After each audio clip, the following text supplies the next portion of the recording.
Ghost commission గోదావరిలోకి Kaleshwara commission నివేదిక చెల్లదంటూ high court సంచలన తీర్పు. దాని ఆధారంగా ఎవరిపైన ఎలాంటి చర్యలు తీసుకోవద్దని స్పష్టీకరణ.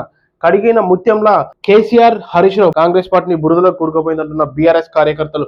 అలాగే గోస్ట్ కమిషన్ ముఖ్యంగా కోర్టు మొట్టుకాయలు వేయడానికి మాత్రం కొన్ని నిబంధనలను ఉల్లంఘించిందని చెప్పొచ్చు. ఎందుకంటే ప్రభుత్వాలకు లోబడి గోస్ట్ కమిషన్ నివేదిక ఇచ్చిందని కోర్టు సీరియస్ అయ్యే దానికి దీనిపై ఎలాంటి చర్యలు తీసుకోవద్దని కూడా హుకుం జారీ చేసింది. అలాగే కుట్రలు జలసమాధి, కేసీఆర్ నిరపరాధి. అయితే గోస్ట్ కమిషన్ చేసిన కొన్ని తప్పులు సెక్షన్ 8B అండ్ C నిబంధనలు కమిషన్ ఉల్లంఘించిందని కోర్టు ఆరోపించింది.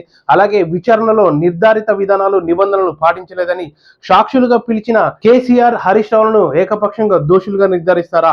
ఇది ప్రాథమిక హక్కులు, సమాజ న్యాయ సూత్రాలకు విరుద్ధం అంటూ కోర్టు వీరికి సంచలన తీర్పుతో వీరిపై ఎలాంటి చర్యలు తీసుకోవద్దని కూడా కోర్టు ఆదేశించింది.